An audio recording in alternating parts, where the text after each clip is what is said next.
Hi everyone, welcome to Garima's app cap channel. कैसे हैं आप सब? आई होप आप लोग बहुत ज्यादा अच्छे होंगे। तो गाइज आज हम लोग पीपीबी की क्लास को स्टार्ट कर रहे हैं। पार्ट वन है चैप्टर 4 का। तो चैप्टर 4 को आज हम स्टार्ट कर रहे हैं गाइस। अगेन यहाँ पर कुछ ऐसे टॉपिक्स हैं जो काफी ज्यादा इंपॉर्टेंट है, जिससे आपके एग्जाम्स ने क्वेश्चन पूछा है, तो उसको आज हम डिस्कस करेंगे।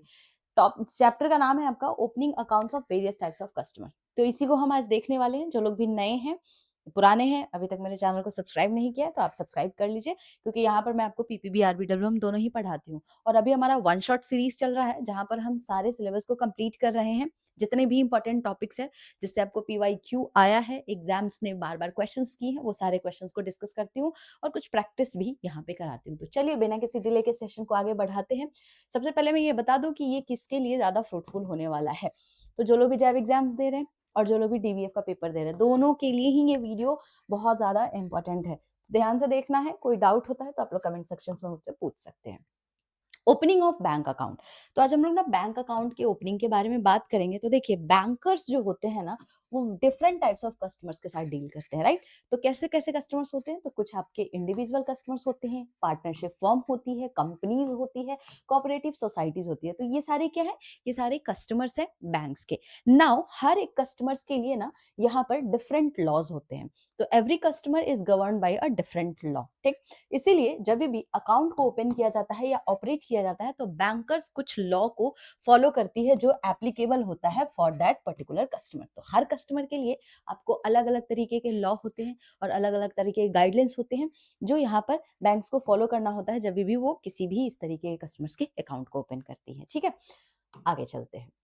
आगे हम देखेंगे कि what does the account opening form contain. तो आपके अकाउंट ओपनिंग फॉर्म में होता क्या है? जब आप कस्टमर्स के अकाउंट को ओपन करते हो, तो सबसे पहला काम क्या होता है? हम उनके बेसिक डॉक्यूमेंट्स ले लेते हैं अकाउंट होल्डर का, राइट। उसके अलावा हम यहाँ पर instructions for the operations of the account देखते हैं। अब बहुत लोग होते हैं ना, सिंगल अकाउंट, ज्वाइंट अकाउंट, हर तरीके का अकाउंट होता है ना, तो हम यहाँ पर इंस्ट्रक्शंस लेते हैं। डिक्लेरेशंस यहाँ पर प्रोवाइड किया जाता है बाय द कस्टमर, ठीक है। तो ये सारे जो है आपके डॉक्यूमेंट्स होते हैं। इंपॉर्टेंट यहाँ पर क्या है कि जो अकाउंट ओपनिंग फॉर्म होता है ना, इसको इंपॉर्टेंट डॉक्यूमेंट्स माना जाता है। क्यों भाई? क्योंकि ये ही तो है जो बैंक और कस्टमर के बीच के कॉन्ट्रैक्ट को बताता है, ठीक है। तो ये आपका कैसे एक्ट करता है? As a contract between the bank and the customer. इसलिए हम इस तरीके के डॉक्यूमेंट्स कस्टमर से लेते हैं, ठीक है। चलिए, अब हम यहाँ पर वेरियस टाइप्स ऑफ कस्टमर में आज जो पढ़ने वाले हैं, वो है टाइप्स ऑफ पर्सनल अकाउंट के बारे में। तो various types of guys personal account होते हैं। यहाँ पर आप स्क्रीन पे देख सकते हो। एक होता है अकाउंट्स ऑफ इंडिविजुअल, दूसरा है जॉइंट अकाउंट होल्डर, तीसरा है अकाउंट्स ऑफ इलिटरेट पर्सन, चौथा है account of blind person and last one is the account of minors. तो इन सारे को आज हम पढ़ने वाले हैं। एग्जाम में आपके क्वेश्चंस पूछे गए हैं, ठीक है। अभी रिसेंट जो पेपर हुआ है, वहां पे आपको माइनर्स, ज्वाइंट अकाउंट, इन सब से क्वेश्चन आया, तो सबको पढ़ेंगे आज, ठीक है। छोटा सा टॉपिक है। चलिए आगे चलते हैं। अभी हम पढ़ेंगे अकाउंट्स ऑफ इंडिविजुअल के बारे में। तो एन अकाउंट, जो ये इंडिविजुअल अकाउंट होता है, वो कैसे खोला जाता है? तो या तो किसी एक इंडिविजुअल पर्सन के नाम पे आप खोल सकते हो, जिसको हम सिंगल अकाउंट बोलते हैं, और एक होता है जब दो या दो से अधिक इंडिविजुअल पर्सन्स मिलके अकाउंट को ओपन करते हैं, जिसको हम ज्वाइंट अकाउंट के नाम से जानते हैं। तो इंडिविजुअल अकाउंट दो तरीके से ओपन होता है, ठीक। ये पता हो गया आपको। चलिए, अब जब हम अकाउंट को ओपन करते हैं, तो इंडिविजुअल्स के लिए कुछ क्राइटेरिया होता है, जो कि मैंने आपको स्टार्टिंग में ही कहा था कि हर बैंक अकाउंट को ओपन करने के लिए हर तरीके के कस्टमर्स का अलग अलग क्राइटेरिया होता है। तो अगर कोई इंडिविजुअल है जो अकाउंट को ओपन कर रहा है, चाहे वो सिंगल अकाउंट हो चाहे वो ज्वाइंट अकाउंट हो, क्या क्या क्राइटेरिया होता है गाइस? तो सबसे पहला क्राइटेरिया होता है मेजर, यानी कि वो 18 साल से ऊपर का होना चाहिए, साउंड माइंड का होना चाहिए, ठीक है। नॉट एन अनडिस्चार्ज इंसॉल्वेंट, दिवालिया नहीं होना चाहिए, और ना ही वो डिस्क्वालिफाइड होने चाहिए बाय एनी लॉ, ठीक है। तो the account for opening form must be sign by the individuals, और अकाउंट ओपनिंग फॉर्म को यहाँ पर इंडिविजुअल्स के द्वारा साइन कराया जाता है, जो कि इस अकाउंट को ओपन कर रहा है। तो उनका, जिनका भी नाम होगा, जैसे मान लो राम है, राम ने एक सिंगल अकाउंट ओपन कराया है, तो यहाँ पर आप क्या होगा, जब अकाउंट ओपनिंग फॉर्म खुले आएगा, तो उस पे राम को अपना सिग्नेचर करना होगा, ठीक है। यही चीज आपको लिखी हुई है, और ये रहा आपका क्राइटेरिया जो कि फुलफिल होना चाहिए अगर कोई इंडिविजुअल अकाउंट को ओपन करना चाहता है। तो चलिए कुछ स्पेशल केसेस है उसको देखते हैं। तो अगर कोई इंडिविजुअल माइनर है या साउंड माइंड का पर्सन नहीं है, तो form can be signed by, किसके द्वारा फॉर्म को साइन किया जाएगा? तो अगर कोई माइनर है तो भी नेचुरल गार्जियन लगता है, और अगर कोई नेचुरल गार्जियन नहीं है तो कोर्ट अपॉइंट करता है गार्जियन को।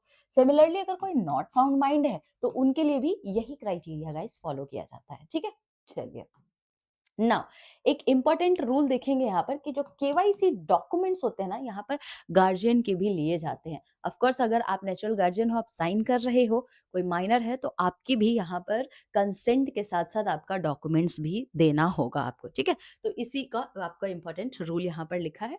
अब हम बात करेंगे ज्वाइंट अकाउंट। ज्वाइंट अकाउंट किसको कहते हैं गाइस? जब दो या दो से अधिक पर्सन मिलकर के एक अकाउंट को ओपन करते हैं साथ में, तो हम उसे ज्वाइंट अकाउंट बोलते हैं। तो ज्वाइंट अकाउंट्स ओपन कब होता है? जब फंड बिलोंग कर रहा है दो पर्सन्स में। ठीक है, दो भाई हैं, ठीक है, दोनों मिलकर के दोनों दोनों ने एक बिजनेस स्टार्ट किया है, तो दोनों ही यहाँ पर पैसे जो है दोनों से बिलोंग कर रहे हैं। तो अब क्या होगा? दोनों मिलके ज्वाइंट अकाउंट को ओपन करेंगे, या ज्वाइंट कंट्रोल चाहिए फंड का। ठीक है, या फंड बिलोंग्स कर रहा है to the one person but the access is given to the another person for convenience. तो ये सारे आपके क्या होते हैं? रीजंस होते हैं ज्वाइंट अकाउंट को ओपन करने के। तो bank should a certain relationship among the joint holder. तो जब भी इस तरीके के अकाउंट्स को ओपन किया जाता है तो सबसे पहले तो बैंक आपसे पूछती है कि क्या है आप दोनों के बीच के रिलेशनशिप, ब्रदर सिस्टर हो या स्पाउस है, क्या है, किस तरीके का रिलेशनशिप है, यहाँ पे आपको ये बताना होता है। Purpose of opening the joint account, क्यों आप ज्वाइंट अकाउंट को ओपन करा रहे हो, और एक्सपेक्टेड नेचर ऑफ फंड, किस तरीके का ये बिजनेस का फंड है, किस तरीके का पैसा है ये सारी चीजें आपसे यहाँ पर पूछी जाती है। नाउ रेसिडेंशियल रूल की बात करते हैं। तो देखिए ज्वाइंट अकाउंट जो है जनरली जितने भी इंडियन रेसिडेंट होता है वो मिलके अपना खोल सकते हैं, लेकिन व्हाट इफ एक पर्सन इंडिया का है और एक पर्सन एनआरआई है और दोनों मिलके ज्वाइंट अकाउंट ओपन करना चाहते हैं, तो उस केस में क्या होता है? उस केस में भी आप ज्वाइंट अकाउंट को ओपन कर सकते हो, तभी कर सकते हो अगर एनआरआई के साथ आपका क्लोज रिलेशन है। ठीक है, अब जैसे मान लो कि मैं इंडिया से बाहर रहती हूँ और मेरी मम्मी इंडिया में रहती है, तो मैं उनकी डॉटर हूँ, तो हमारा एक क्लोज रिलेशन है, तो अब हम दोनों मिल करके एक ज्वाइंट अकाउंट को ओपन कर सकते हैं। ठीक है, तो यही क्राइटेरिया है। अकाउंट ओपनिंग फॉर्म को साइन कराया जाएगा जितने भी ज्वाइंट अकाउंट होल्डर्स होंगे। मोड ऑफ ऑपरेशन, तो जब हम गाइस ज्वाइंट अकाउंट ओपन कराते हैं ना, तो इसमें आपको मोड ऑफ ऑपरेशन बनाना बताना होता है कि किस तरीके से अकाउंट ऑपरेट होगा। तो ज्वाइंटली दोनों ही साथ में ऑपरेट करेंगे, या ईदर और सर्वाइवर का केस होगा, दोनों में से कोई भी एक्सेस कर सकते हैं, या फॉर्मर और सर्वाइवर का केस होगा। फॉर्मर और सर्वाइवर में पता है ना क्या होता है कि अगर जब तक फॉर्मर जिंदा है, जब फर्स्ट पर्सन जिंदा है, तो फर्स्ट पर्सन ही उसको एक्सेस करेगा। जब फर्स्ट पर्सन की डेथ हो जाती है उसके बाद ही सर्वाइवर उस अकाउंट को एक्सेस कर सकता है। ठीक है, और केवाईसी डॉक्यूमेंट्स जो है ऑब्टेन करना होता है for all the joint account holder. ठीक है, चलिए एक क्वेश्चन करेंगे जो नवंबर 2025 में आया था गाइस। अभी रिसेंटली एग्जाम में आपके क्वेश्चन पूछा था, while opening a joint account which of the following details should the bank ascertain. तो किस तरीके का जो है डिटेल्स यहाँ पर बैंक लेती है जब ज्वाइंट अकाउंट को ओपन किया जाता है? चार ऑप्शंस है। Relationship among the joint account holder पहला, दूसरा है purpose of opening the joint account, तीसरा है expected nature of the fund inflows, and last one is the credit score of all the joint holder. तो आपको बताना है इसमें से कौन सा स्टेटमेंट करेक्ट है। अभी थोड़ी देर पहले मैं आपको समझा रही थी जिसमें मैंने आपको बताया था कि बैंक कौन कौन से डिटेल्स लेता है जब ज्वाइंट अकाउंट को ओपन करता है। तो relationship among the joint account holder, relationship जानता है, पूछता है। पर्पस क्या है आपके अकाउंट को ओपन करने का, और एक्सपेक्टेड नेचर क्या है आपके फंड के फ्लो का। तो इसमें आपका करेक्ट आंसर क्या हो जाएगा गाइस? 1 2 3। कौन से स्टेटमेंट में आपको दिख रहा है? तो आपको ऑप्शन नंबर बी में ये दिख रहा है, तो ऑप्शन बी यहाँ पे क्या हो जाएगा? Correct answer. तो इस तरीके का क्वेश्चन आपके एग्जाम में पूछा गया था। अब हम बात करेंगे यहाँ पर accounts of illiterate person. Illiterate का मतलब जो पढ़े लिखे नहीं है। ठीक है, तो उनके लिए क्या रूल होता है? तो यहाँ पर क्लियरली रूल को एक्सप्लेन करना है बैंक को इलिटरेट पर्सन को इन देयर लैंग्वेज। तो इलिटरेट पर्सन जिस लैंग्वेज को समझते हैं, जिस लैंग्वेज को अंडरस्टूड करते हैं, उसी लैंग्वेज में आपको यहाँ पर उनको समझाना होगा। they must be informed that they have to personally come to the bank with the passbook for every withdrawal। Illiterate person का जब भी अकाउंट ओपन होता है तो बैंक यहाँ पर क्लियरली ये बताती है उनको कि आपको एवरी विड्रॉवल के लिए अपना पासबुक लेकर के बैंक में आना होगा। ठीक है, चेकबुक जो है इलिटरेट पर्सन्स को नहीं प्रोवाइड किया जाता है even in the joint account. तो ये आप लोगों को याद होना चाहिए कि हम इलिटरेट पर्सन को चेकबुक की फैसिलिटीज नहीं देते हैं, दो उनको पासबुक की फैसिलिटीज दी जाती है, लेकिन एवरी विड्रॉवल आपको वो पासबुक लेकर के आना है। लेफ्ट हैंड का थंब इंप्रेशन लिया जाता है यहाँ पे in the presence of authorised bank officer and a person well known to the bank who will attest the thumb impression. ठीक है। अच्छा, एक इंपॉर्टेंट पॉइंट यहाँ पर ये है कि जो हमारे इलिटरेट पर्सन होते हैं ना गाइस, उनका हम करंट अकाउंट ओपन नहीं करते हैं। ये चीज आप लोग याद रखिएगा। आगे चलते हैं। दो पासपोर्ट साइज फोटोग्राफ्स लिए जाते हैं यहाँ पे। एक आपका जो है अकाउंट ओपनिंग के फॉर्म में अटैच किया जाता है एंड दूसरा आपके पासबुक में अटैच किया जाता है। ठीक है। Every withdrawal must be orally confirm. तो जितनी बार आप विड्रॉ कराते हो, जैसे मान लो कोई पर्सन है, कोई गांव का किसान है, ठीक है, पढ़ा लिखा नहीं है, लेकिन उसने अपना अकाउंट ओपन कराया, अब उसको 5,000 रुपए विड्रॉ करने हैं, तो वो अपना पासबुक लेकर के बैंक में गया। तो बैंक में जब वो जिनको जिस भी एम्प्लॉय को, बैंक के एम्प्लॉय को पासबुक दे रहा है, वो ओरली उनको कंफर्म करते हैं कि आप 5,000 रुपए निकाल रहे हो। तो बेसिकली आपको यहाँ पर विड्रॉवल ओरली कंफर्म किया जाता है। ठीक है। उसके बाद ही आपको अमाउंट प्रोवाइड किया जाता है, जब यहाँ पर वो फार्मर ओके कर देगा कि हाँ ठीक है, मुझे 5,000 निकालने हैं। ठीक है। And if the illiterate depositor wants a literate person to operate the account, अब जैसे किसान है, वो पढ़ा लिखा नहीं है, उसका बेटा पढ़ा लिखा होगा, उसकी बेटी पढ़ी लिखी होगी, राइट? तो उस केस में वो चाहता है कि मेरा बेटा या बेटी मेरे अकाउंट को ऑपरेट करे, तो यहां पर वो ऑपरेट कर सकते हैं। इसके लिए बैंक आपसे ऑथराइजेशन कम इंडेमनिटी लेटर्स मांगती है। ठीक है। और अकाउंट्स को ऑपरेट करना होगा आपको ओनली ज्वाइंटली, यानी कि यहां पर ऐसा नहीं हो सकता कि मान लो फार्मर है, अपने बेटे को एक्सेस दिया, बेटे को ऑपरेट करने के लिए अगर यहाँ पे एक्सेस दे रहा है, उस केस में सिर्फ और सिर्फ बेटा एक्सेस नहीं करेगा, यहां पर उस किसान को भी साथ में आना होगा, तभी दोनों मिलकर इस ज्वाइंटली अकाउंट को ऑपरेट करेंगे। इसीलिए लिखा हुआ है ज्वाइंटली बाय बोथ। प्रोहिबिशंस क्या है गाइस? तो no illiterate person account should be opened with either or survivor. Either or survivor का यहाँ पे केस ही नहीं है, क्लियरली यहाँ पर ये चीज मेंशन कर दिया गया है। Operation by literate person only नहीं होगा, जो कि आपको यहाँ पर क्लियरली समझ में आ गया होगा।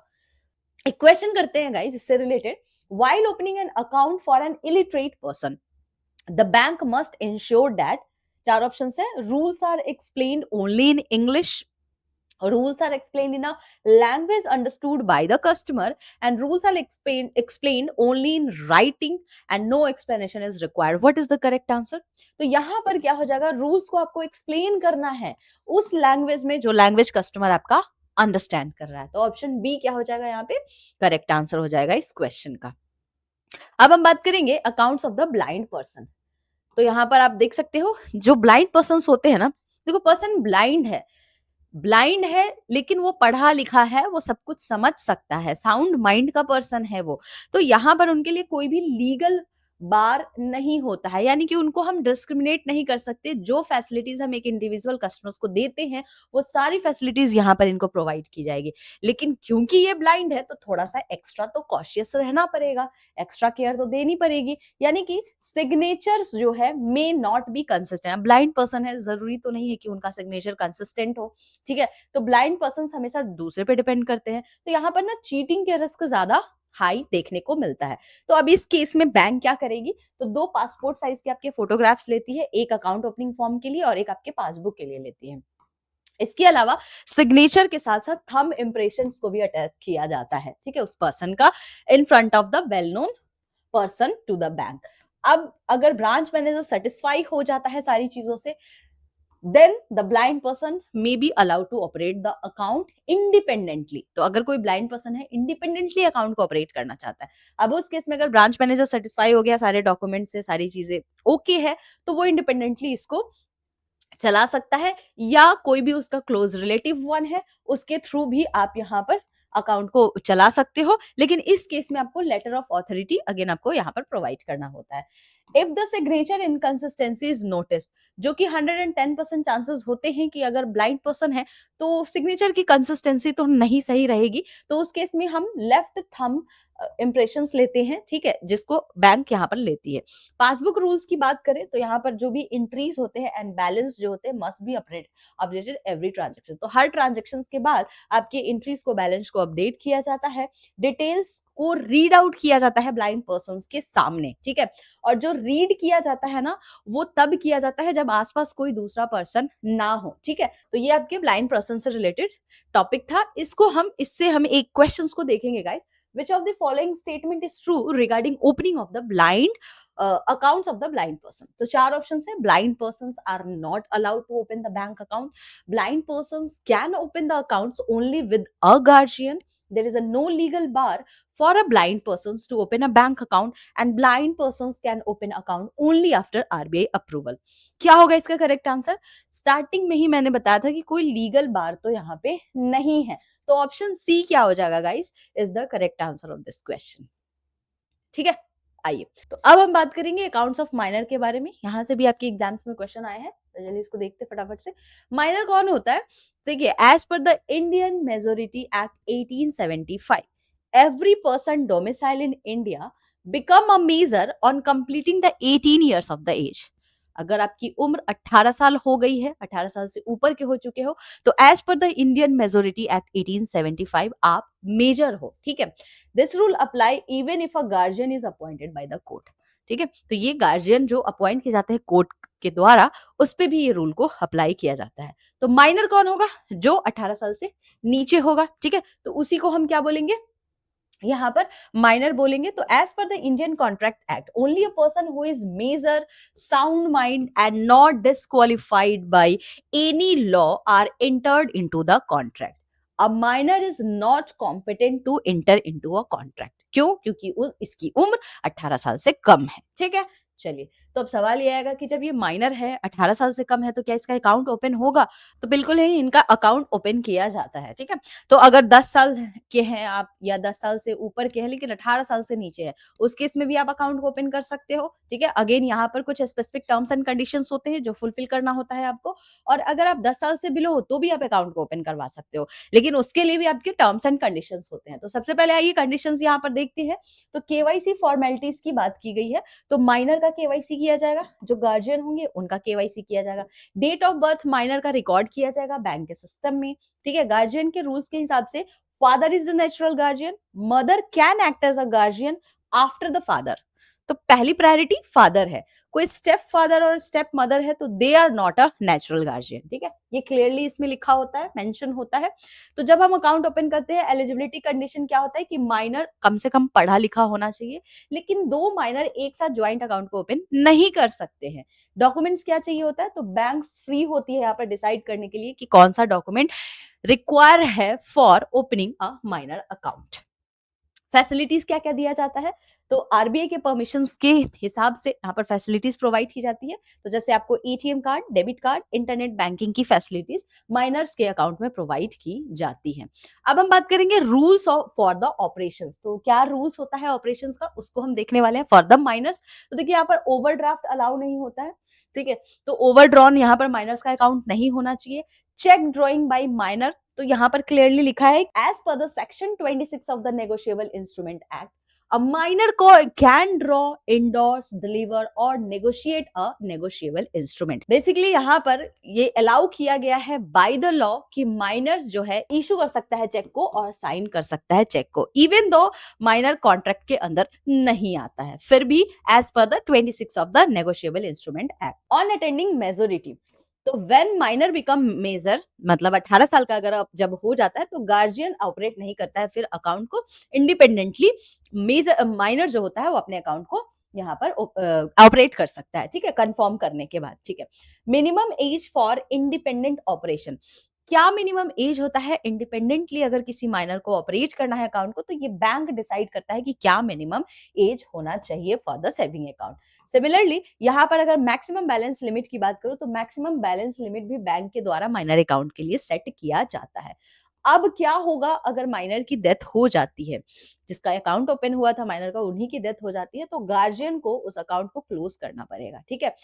Formalities after becoming a major, अगर आप मेजर बन जाते हो, 18 साल से ऊपर की उम्र हो जाती है, उसके बाद अकाउंट होल्डर को क्या क्या कंफर्म करना होता है। तो सबसे पहले तो आप बैंक बैलेंस अपना अकाउंट का कंफर्म करते हो, फ्रेश आपका सिग्नेचर लगता है, बड़े हो गए हो आप, ठीक है, सिग्नेचर लगेगा, और फ्रेश आपका ऑपरेटिंग इंस्ट्रक्शंस यहाँ पर मांगा जाता है बाय द बैंक। अब क्या होगा कि डेथ हो जाए गार्जियन की, जिस गार्जियन ने माइनर का अकाउंट ओपन कराया उनकी डेथ हो गई, तो अब उस केस में जो भी बैलेंस होंगे वो माइनर को प्रोवाइड कर दिया जाएगा ओनली आफ्टर, अगर वो अटेंड कर लेते हैं मेजोरिटी 18 साल से जब ऊपर की उम्र हो जाएगी, तब उनको सारे के सारे पैसे यहाँ पर दे दिए जाएंगे जो भी उनके माइनर अकाउंट में था। ठीक है, तो ये आपके कुछ जो है क्राइटेरिया होता है इन माइनर अकाउंट। अब हम एक क्वेश्चन करेंगे जो मई 2025 में आया था गाइस।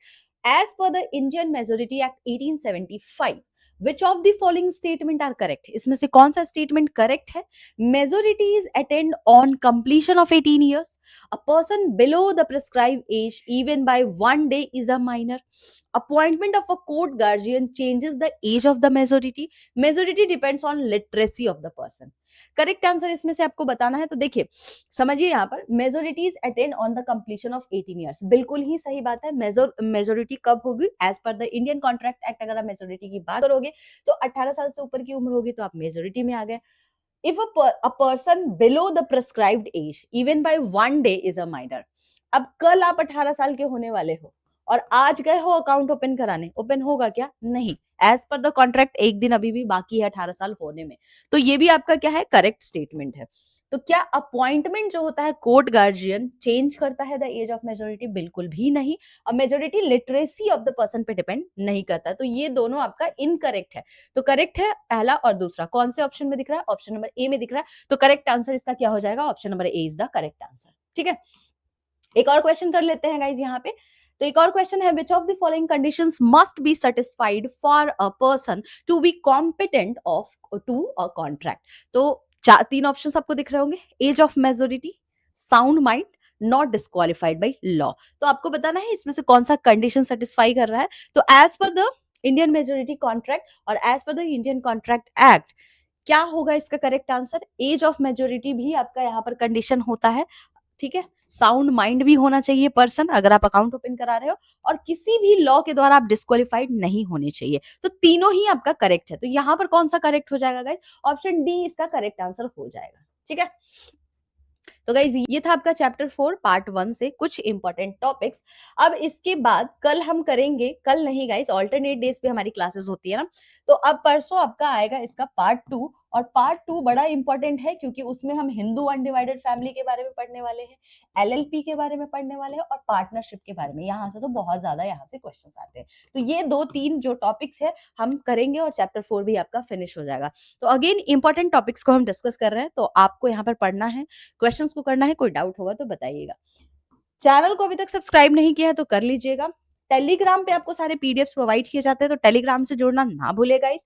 फेसबुक, इंस्टाग्राम कहीं से भी जुड़ सकते हैं। कोई डाउट होगा तो इस दिए हुए नंबर पे आप कॉल, मैसेज कुछ भी कर सकते हो। 24/7 आप मुझसे कोई भी डाउट होता है आप पूछ सकते हो, मुझसे पर्सनली कनेक्ट कर सकते हो। इसके अलावा जो लोग भी बाद में मेरे क्लासेस को देखेंगे, तो गाइज आप लोगों को कमेंट सेक्शंस में कोई भी डाउट होगा तो वहां भी पूछ सकते हैं। आप लोग अपना फीडबैक भी दे सकते हैं, कोई सजेशन है तो सजेशंस भी दे सकते हैं। ठीक है, तो आज के लिए गाइज इतना ही है, मिलते हैं कल आरबीडब्ल्यूएम की क्लास में। तब तक के लिए good night, bye bye and take care.